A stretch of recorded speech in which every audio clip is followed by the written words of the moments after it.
Une plus-value donc des nouvelles technologies, c'est de pouvoir proposer des informations dynamiques.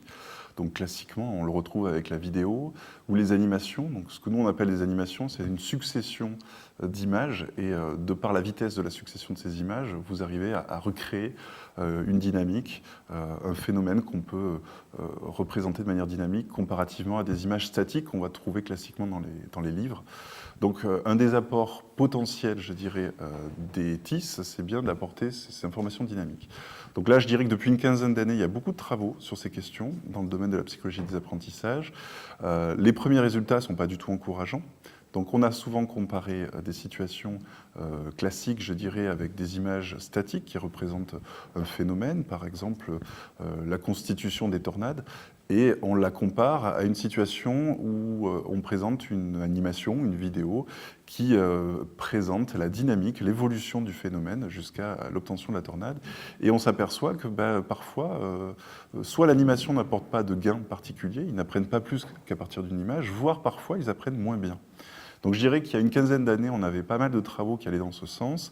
Et depuis quelques années, on commence à avoir une tendance qui s'inverse un peu. Pourquoi ? Parce qu'on commence à comprendre comment les gens apprennent avec ces animations. Donc pourquoi c'est compliqué déjà en termes de... Je dirais qu'il y a deux points importants, c'est comprendre pourquoi c'est compliqué et comment on peut concevoir des animations qui soient relativement efficaces.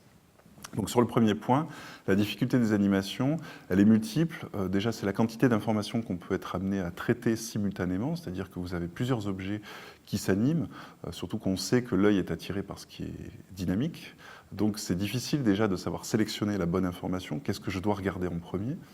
Il y a l'aspect transitoire de l'information qui est important, c'est-à-dire que vous avez des informations qui apparaissent et de par leur caractère dynamique, elles sont, je dirais, elles peuvent être fugaces, elles peuvent être très éphémères, et c'est-à-dire qu'à un moment elles disparaissent puisqu'il y a des transformations dans le phénomène, par exemple. Donc il est difficile de maintenir en mémoire toutes les informations qui sont passées dans l'animation. Donc ça, c'est un souci. Le rythme de l'animation va avoir un impact important. C'est plus le rythme est rapide, plus ça peut augmenter ces contraintes-là. Et je dirais aussi, l'aspect continu d'une animation peut être difficile, parce que s'il n'y a pas de segmentation des différentes étapes d'un phénomène, il est difficile pour la mémoire d'arriver à organiser les informations, à se dire, voilà, tiens, telle étape représente tel aspect du phénomène, qui aboutit à la deuxième étape, donc une étape intermédiaire, et puis on a l'étape finale. Et structurer de cette manière-là peut aider à maintenir les informations. Donc les animations, pour ces raisons, sont assez contraignantes, exigeantes cognitivement. Et certains travaux ont même montré qu'il fallait certaines compétences chez les élèves pour être capable d'en tirer quelque chose. Et notamment certaines habiletés spatiales.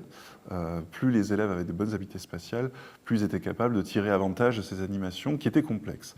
A l'inverse, quand on commence à mettre en place des animations mieux conçues, c'est-à-dire qui sont plus adaptées aux ressources cognitives de l'élève, par exemple, on va segmenter l'animation, ce que je disais, donc on va séparer les grandes étapes pour aider l'élève à se représenter la structuration du phénomène.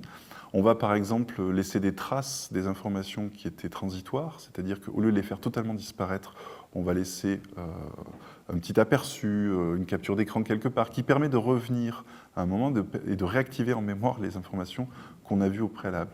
On va aussi, par exemple, aider l'élève à sélectionner l'information en signalant à l'aide d'indices visuels tels que de la couleur, des petites flèches, des choses comme ça. On va les aider à orienter leur attention sur les éléments pertinents à un moment T de l'animation, et donc à sélectionner les informations qui leur seront utiles. Donc on réduit en fait les exigences de prise de décision sur la sélection des informations.